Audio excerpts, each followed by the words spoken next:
नमस्कार। आज दो बातों पे बात करेंगे। पहला, जिसका बहुत ज़्यादा आप लोगों का कमेंट आ रहा है, मेरी पिछली वीडियोस में करीब 100-150 कमेंट इसी बारे में है कि क्या जो नॉर्मलाइजेशन है वो पेपर को नेगेटिवली इफेक्ट करेगा या पॉजिटिवली इफेक्ट करेगा। पेपर शिफ्ट का कौन सा टफ था उसको समझेंगे कि कैसे नॉर्मलाइजेशन हो रहा है। दूसरा तरीका कि जो आपने थंबनेल में पढ़ा होगा, दूसरी बात जो आपने थंबनेल में पढ़ी होगी कि क्यों मुझे ऐसा लगता है रिजल्ट प्रीपोन हो गया। हालांकि पहले भी मैंने जब अपना एस्टिमेशन बनाया था, आप शॉर्ट्स देखेंगे तो मैंने यही बताया था कि आप 20 से 25 सितंबर के बीच में अपना रिजल्ट एक्सपेक्ट कर सकते हैं। अब वही एस्टिमेशन बहुत सारी एजेंसियाँ और बहुत लोग भी लगा रहे हैं। तो यही होता है, जब आप सही सोर्सेज को फॉलो करते हैं, सही तरीके से सोचते हैं, एक लॉजिकल रीज़न देते हैं, तो आपको जनरली चीज़ें सही पता चलती हैं। इसीलिए मेरा भी एस्टिमेशन 20 से 25 का था, जो कि अब और प्रीपोन हो सकता है आपका रिजल्ट। मैं फिर ये बताऊंगा कि this is just an estimation, कुछ लॉजिक्स है मेरे पास इस बार, कुछ वो भी प्रूफ बेस के थ्रू मैं आपको बताऊंगा कि मैं ऐसा क्यों कह रहा हूँ। तो चलिए अब वीडियो को शुरू करते हैं। तो पहली बात, जो आप लोग बार बार पूछ रहे हैं कि शिफ्ट 1 टफ था, जिसने पेपर शिफ्ट 1 का दिया है उसको शिफ्ट 1 टफ लग रहा है, जिसने पेपर 2 शिफ्ट 2 में दिया है उन्हें शिफ्ट 2 टफ लग रहा है। ये तो एक अलग फिनोमिना हो गया। अब बात इसकी आती है कि एक्चुअल में कौन सा पेपर टफ था। तो देखिए, लॉजिकल रीजनिंग अगर या कोई भी न्यूमेरिकल बेस्ड क्वेश्चन या टाइम टेकिंग क्वेश्चन शिफ्ट 2 में ज़्यादा थे तो जनरल अजम्पशन क्या होगा कि पेपर 2 टफ था। पर अब यहाँ प्रॉब्लम क्या आ रही है? प्रॉब्लम आ रही है जो हम लोग के पास डेटा आ रहा है। जब आप एनालिसिस करते हो, क्योंकि आपको आगे जाकर रिसर्च ही करनी है, तो आपको पता होगा data is a very important tool. Data बहुत बड़ी चीज़ है। तो डेटा जब मैं कमेंट सेक्शन पढ़ता हूँ, चाहे वो मेरी वीडियो के हो, चाहे बच्चे बाकी वीडियोस के कमेंट सेक्शन पढ़ के भी कमेंट कर रहे हैं, तो शिफ्ट 2 में जो नंबर देखने को मिल रहे हैं वो कंपेरेटिवली ज़्यादा मिल रहे हैं।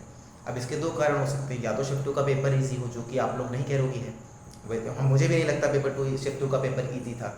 दूसरा कारण ये हो सकता है कि सारे अच्छे बच्चे शिफ्ट 2 में बैठ गए हों, ये भी पॉसिबल नहीं है। तो हुआ क्या?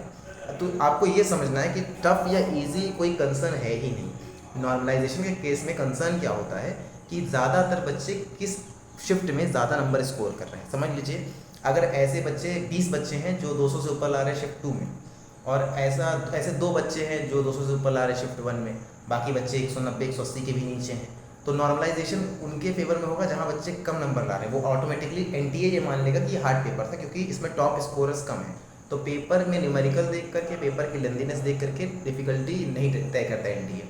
एनटीए बच्चों के स्कोर देख करके तय करेगा कि कौन सा पेपर को नॉर्मलाइज करना चाहिए, किसके मार्क्स नॉर्मलाइजेशन में बढ़ाने चाहिए। अभी तक जो मैंने कमेंट पढ़ा है उसमें 188, 204, 200 ऐसा शिफ्ट 2 में बहुत सारे कमेंट पढ़ने को मुझे मिले। मुझे जनरल कैटेगरी से भी ईडब्ल्यूएस वालों का भी कहीं का मुझे मिला है जो 180, 188 से ऊपर है शिफ्ट 2 में। पर शिफ्ट 1 में ऐसे कमेंट बहुत ही कम है, 1 या 2 ही मुझे मिले अभी तक मेरे चैनल पे। मैं सबकी गारंटी नहीं लेता। तो इस तरीके से तो अभी ये लग रहा है कि शिफ्ट 2 को नॉर्मलाइजेशन में नुकसान मिल सकता है। अब बात करते हैं दूसरे पार्ट की, क्यों ऐसा लगता है कि रिजल्ट प्रीपोन हो गया है। तो अभी मैं आपको एक कटिंग दिखाऊंगा, जनसत्ता न्यूज़पेपर की है। तो Jansatta is a good newspaper. वो भी जो उनका एस्टिमेशन है, हालांकि वो भी ये कहते हैं कि एनडीए की तरफ से कोई आधिकारिक जानकारी नहीं, जैसे हम एस्टिमेशन लगा रहे हैं वैसे जनसत्ता भी एस्टिमेशन लगा रहा है। पर जनसत्ता का एस्टिमेशन है कि 19 सितंबर से लेकर के 22 सितंबर के बीच में एनडीए अपना रिजल्ट जारी कर सकता है। आप ये आर्टिकल चाहें तो ऑनलाइन गूगल पे जाके पढ़ सकते हैं। तो 19 सितंबर से 22 सितंबर के बीच में अपना रिजल्ट जारी कर सकता है। आप समझने वाली बात यह है कि जब न्यूज़पेपर्स कोई एनालिसिस लगाते हैं, कोई एक्सपेक्टेशन लगाते हैं, तो ऐसा ज़रूरी नहीं कि उनके पास ऑफिशियल इन्फॉर्मेशन हो, पर ये माना जाता है कि उनके पास कुछ ना कुछ इनसाइडर सोर्स या कुछ ना कुछ इन्फॉर्मेशन, जानकारी ज़रूर होगी। तो आप आज से, क्योंकि 19 तो कल गया, आज 20 सितंबर है, फ्राइडे है, 21 को सैटरडे है, उसके बाद अब 23, मतलब ये फ्राइडे सैटरडे में ही अपना रिजल्ट एक्सपेक्ट कर सकते हैं।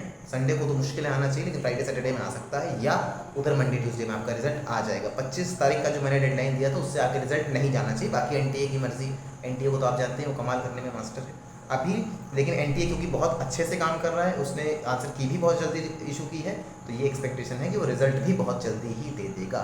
तो लगातार वेबसाइट को चेक करते रहिए। और हाँ, अगर वो शिफ्ट 2 और शिफ्ट 1 वाली कन्फ्यूजन अभी भी आपके दिमाग में है तो भाई अपने स्कोर्स कमेंट करिए।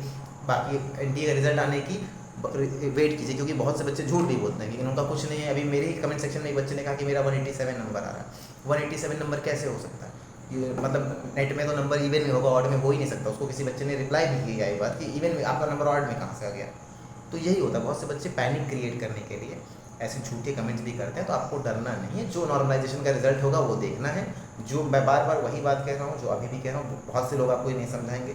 जो लोग भी डेंजर जोन में हैं, प्लीज़ दिसंबर अटेम्प्ट के लिए पढ़ना शुरू कर दीजिए, जाहिर तरीके से शुरू कर दीजिए।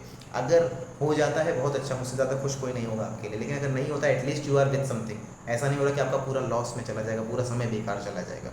दूसरी बात, कॉमर्स वालों के लिए पूरी प्लेलिस्ट फ्री में पड़ी है। यूनिट 1 कंप्लीट है, यूनिट 2 के भी 5 लेक्चर हो चुके हैं। तो आप चैनल को ज्वाइन करिए, प्लेलिस्ट देखिए, कंप्लीटली फ्री होने वाली है। कोई कन्फ्यूजन हो तो कमेंट सेक्शन में पूछिए।